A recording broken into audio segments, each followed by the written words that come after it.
Ciao a tutti, io sono Gianluca. In questa lezione inizieremo a parlare dei metodi magici di PHP.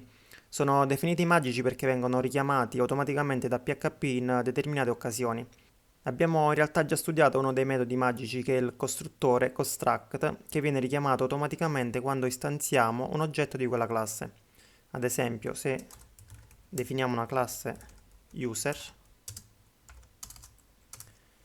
e andiamo a definire il nostro costruttore,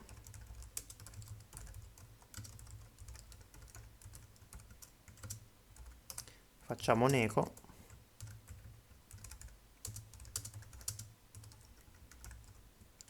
Notiamo che i metodi magici vengono indicati all'interno della classe così come facciamo con un normale metodo.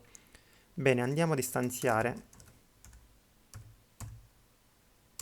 un oggetto di classe user.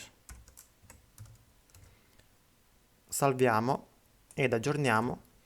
Vediamo che abbiamo l'esecuzione delle istruzioni inserite all'interno del costruttore. Quindi noi abbiamo soltanto istanziato l'oggetto, non abbiamo richiamato alcun metodo, ma PHP in automatico richiama il costruttore.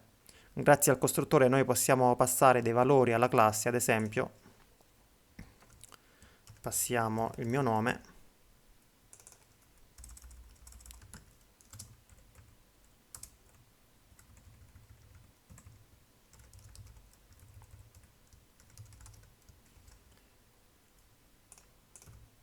e vediamo la scritta ciao da Gianluca.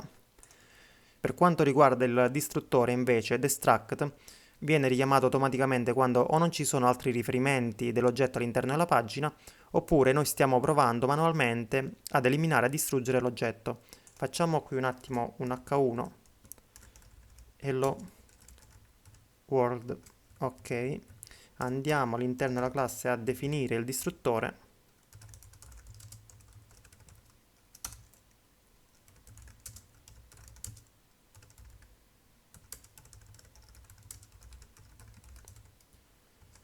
Salviamo ed aggiorniamo. Vediamo ciao da Gianluca, quindi le istruzioni del costruttore, poi vediamo l'H1 e alla fine vediamo prima dell'effettiva distruzione. Quindi alla fine, quando non ci sono altri riferimenti all'oggetto, viene richiamato automaticamente il distruttore. Facciamo attenzione al fatto che abbiamo prima la scritta Hello World e poi abbiamo l'eco del distruttore. Ma proviamo invece noi ad eliminare esplicitamente l'oggetto, in questo punto del codice. Facciamo un unset di $obj. Andiamo ad aggiornare e vediamo che il distruttore viene richiamato prima dell'H1. Attenzione che il distruttore non distrugge l'oggetto, ma in realtà permette a noi sviluppatori di effettuare determinate operazioni prima che l'oggetto venga effettivamente distrutto. Quindi prima che in questo caso l'oggetto venga distrutto con unset, PHP richiama il distruttore ed esegue le istruzioni contenute all'interno. Bene, per quanto riguarda call invece viene richiamato automaticamente quando proviamo ad accedere ad un metodo non esistente nella classe oppure ad un metodo che comunque non è accessibile. Stessa cosa per call static, l'unica differenza è quando noi proviamo ad accedere a un metodo che sia statico. Quindi quando proviamo ad accedere staticamente ad un metodo. Facciamo ad esempio user, due punti, metodo statico. In questo caso, in cui il metodo statico non è definito all'interno di user, viene richiamato automaticamente call static.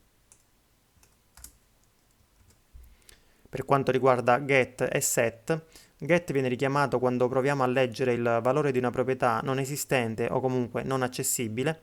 Set viene richiamato quando proviamo ad impostare il valore di una proprietà non esistente o non accessibile. ToString invece viene richiamato quando proviamo a trattare la classe come una stringa, ad esempio facendo un echo. Bene, comunque nelle prossime lezioni tratteremo in modo approfondito il distruttore e i metodi magici call, call static, get, set e toString. Per questa lezione è tutto, ci vediamo nella prossima lezione.